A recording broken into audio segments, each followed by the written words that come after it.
Et on se retrouve donc pour une nouvelle vidéo de rétrospective sur Le Seigneur des Anneaux en ce temps de festival spécial Tolkien sur ma chaîne. Cette fois-ci, après s'être attaqué au film d'animation Le Hobbit sorti en 1977 et vous avoir dit tout le bien que je pensais, on va passer au film d'animation Le Seigneur des Anneaux qui sort un an plus tard, réalisé par Ralph Bakshi.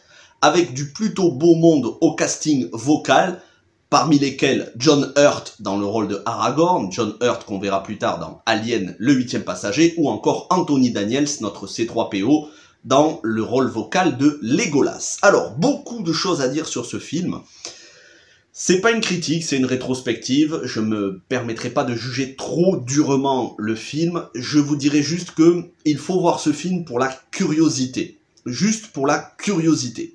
Peut-être aimerez-vous ce film, j'ai passé un très mauvais moment devant, c'était insupportable en ce qui me concerne, mais je reconnais que le film a quand même de grandes qualités, et je vais commencer par le positif, parce qu'il y en a quand même pour moi beaucoup moins, et malheureusement beaucoup plus de négatifs à tous les niveaux. Je vais commencer par le fait que c'est très fidèle dans les dialogues, c'est très fidèle au livre, non seulement au livre de Tolkien, mais plus tard, Peter Jackson reprendra certains dialogues qui ne sont pas forcément présents ou certaines scènes qui ne sont pas forcément présentes dans les livres et il s'en inspirera pour sa trilogie Le Seigneur des Anneaux. Au titre de cela, la scène au début où Bilbon appelle les fiers-pieds, il les appelle les fiers-petons. Donc ça c'est quelque chose qui a été emprunté par Peter Jackson directement à la version de Ralph Bakshi. Ou encore le fait que les Nazgûl, qui ne sont jamais mentionnés en tant que Nazgûl, mais juste en tant que spectre de l'anneau, les Nazgûl poignardent les lits dans l'auberge du Poney Fringant, où sont censés être les Hobbits. C'est une scène qui n'apparaît pas exactement de cette manière dans les livres, et qui a été mise dans le film de Peter Jackson, dans les films de Peter Jackson, et qui sont pris directement de la version de Ralph Bakshi.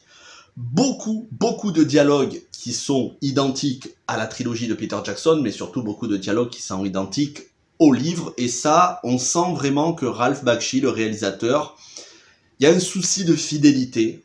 Il a voulu être le plus fidèle possible. Au-delà de ça, les décors, plutôt je dirais les peintures qui servent de décors sont plutôt soignées.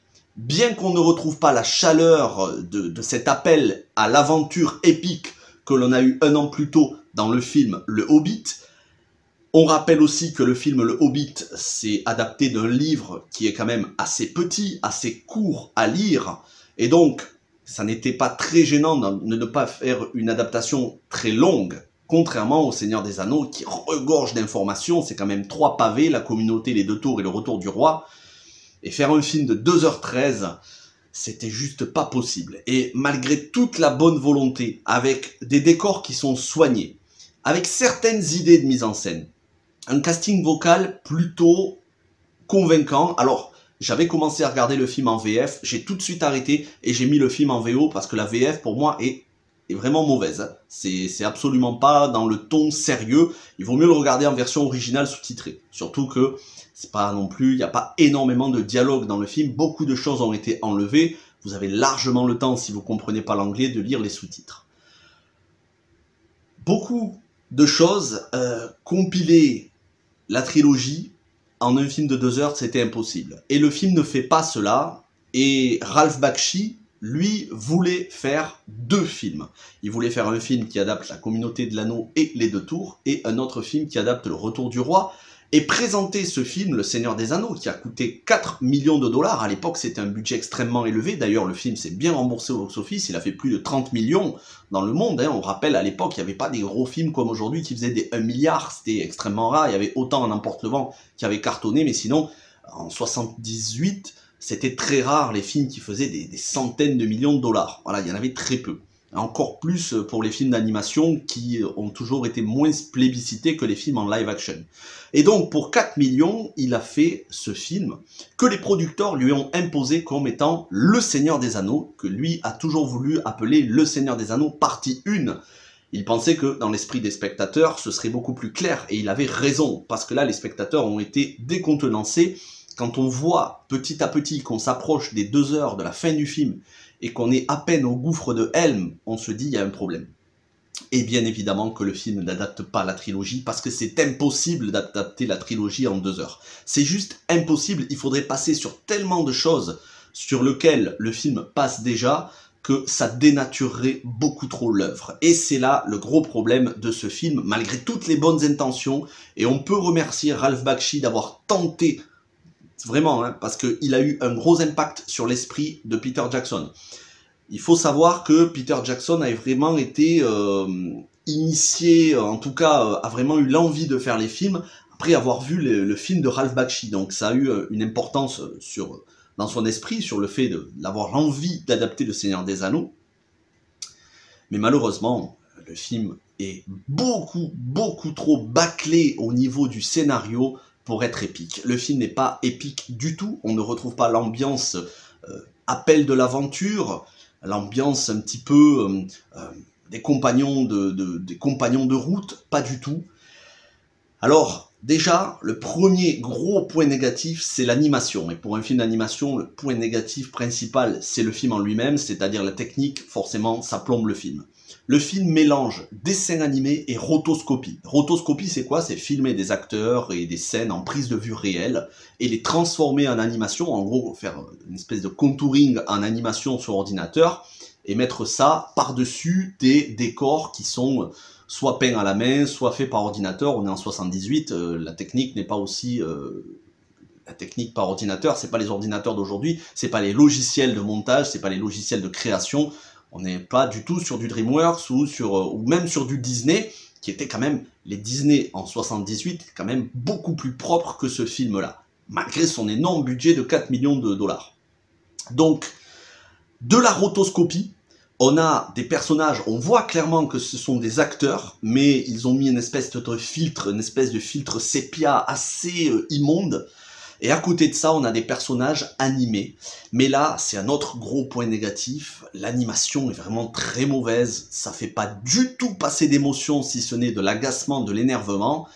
Et on nous présente les Hobbits quand même comme des... Alors, comment dire ça sans paraître irrespectueux? Comme des débiles. Voilà, un petit peu comme des débiles mentaux. Avec tout le respect que j'ai pour les personnes handicapées, c'est pas du tout le but hein, de me moquer. Mais vraiment, les Hobbits, ils sont complètement à la ramasse, ils sont vraiment stupides. Ça se voit sur leur visage, ça se voit dans leur manière de parler, ça se voit dans leur regard. Que ce soit Frodon ou Sam Gamgee, que ce soit Merry ou Pippin, c'est juste insupportable. Ils font des mimiques d'enfants, vraiment on dirait des enfants, mais des enfants idiots. Et puis ils sont très moches. On dirait Quasimodo de Disney, qui sortira quelques années après, on dirait des Quasimodo, mais en plus moche encore, et en débile. Donc j'avoue que c'est difficile pendant 2 heures de les suivre, de les prendre au sérieux. Heureusement, pour ce qui est de Gollum, c'est bien réussi, que ce soit la personnalité de Gollum, son animation, son design, c'est bien réussi. Encore une fois, on est en 78, hein, on est loin, Andy Serkis est à peine un enfant à cette époque-là. Andy Serkis qui nous livrera, avec la trilogie Le Seigneur des Anneaux, une prestation historique. Mais il faut pas trop comparer. Encore une fois, le film se passe plus de 20 ans avant la sortie des films de Peter Jackson. Ce serait injuste de comparer à la version de Peter Jackson. Mais ne serait-ce qu'à l'époque, par rapport aux films d'animation qu'il y avait, et par rapport aux matériaux sources, c'est vrai que c'est assez catastrophique.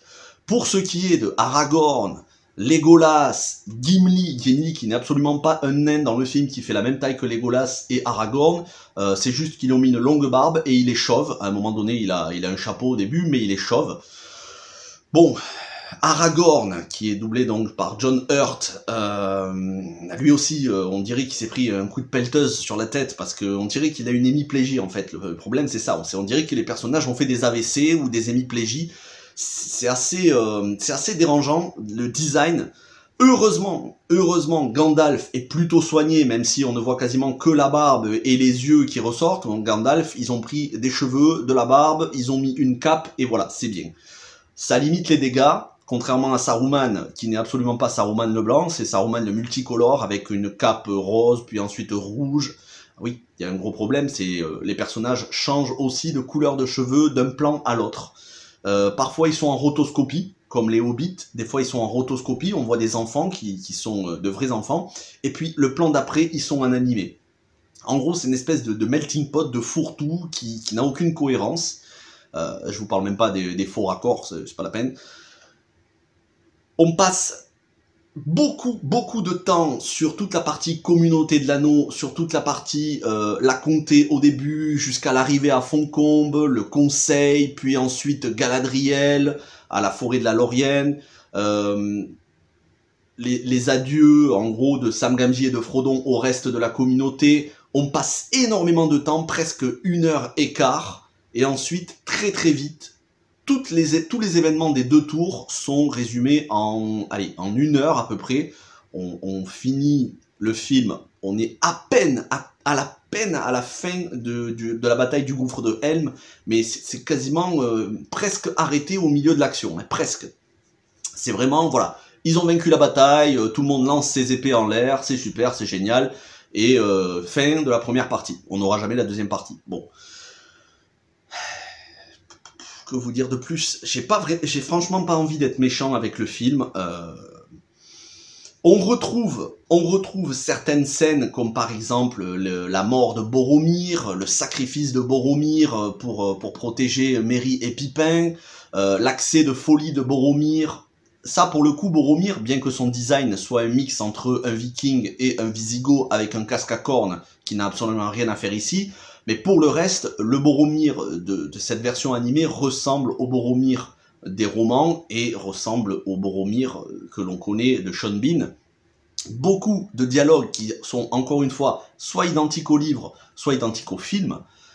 Donc, oui, on sent que le réalisateur et les scénaristes ont voulu faire quelque chose de fidèle. Malheureusement, ils sont passés, soit ils ont parfois fait un mélange entre différents événements qui fait que c'est très confus, très obscur, je parle même pas des origines d'Aragorn, je vais même pas en parler, soit que c'est très confus, soit parfois c'est ridicule, comme le Balrog de Morgoth, qui est une espèce de chauve-souris géante avec une barbe, c'est terrible, ça fait mal, et il y a énormément de choses, de psychologie profonde, d'intrigue, tout ce qui a trait aux Ents, c'est zappé complètement.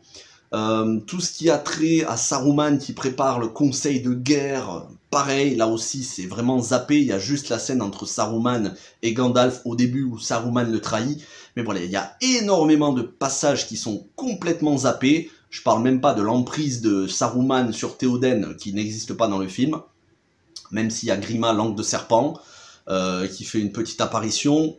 Éomer et Éowyn sont présents physiquement mais ne disent pas un mot, en gros ils sont en fond d'écran.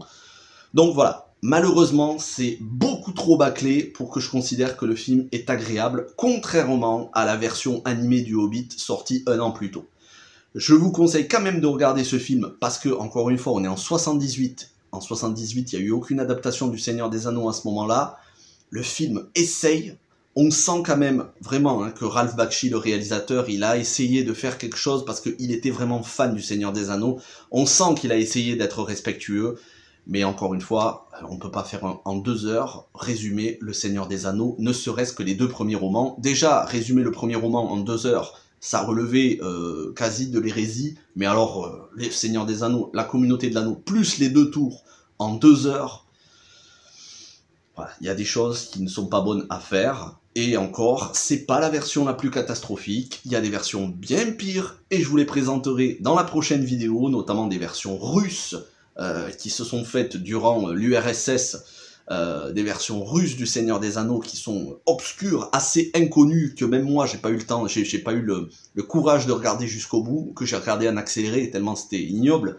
Mais je vous en parle dans la prochaine vidéo qui, pour le coup, sera en voix off. Dans la prochaine vidéo, je vous parle des dernières adaptations qui existent avant celle de Peter Jackson.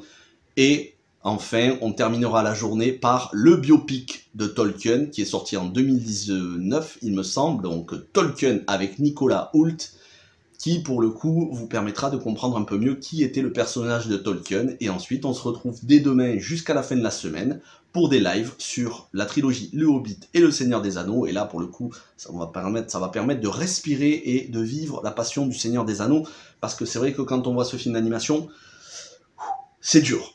Voilà ce que je pouvais vous dire sur Le Seigneur des Anneaux, la version animée de 1978. Encore une fois, ça n'est que mon avis, ça n'est pas vraiment une critique. Je considère pas que c'est une critique. Pour moi, c'est plutôt une présentation, parce que il y a tellement de bonnes intentions, et il y a tellement un amour du Seigneur des Anneaux, une volonté de bien faire, et ça relève quand même d'un film qui est sorti il y a plus de 40 ans, 45 ans presque, que j'ai pas envie de considérer que c'est une critique. Je me permettrai pas de critiquer.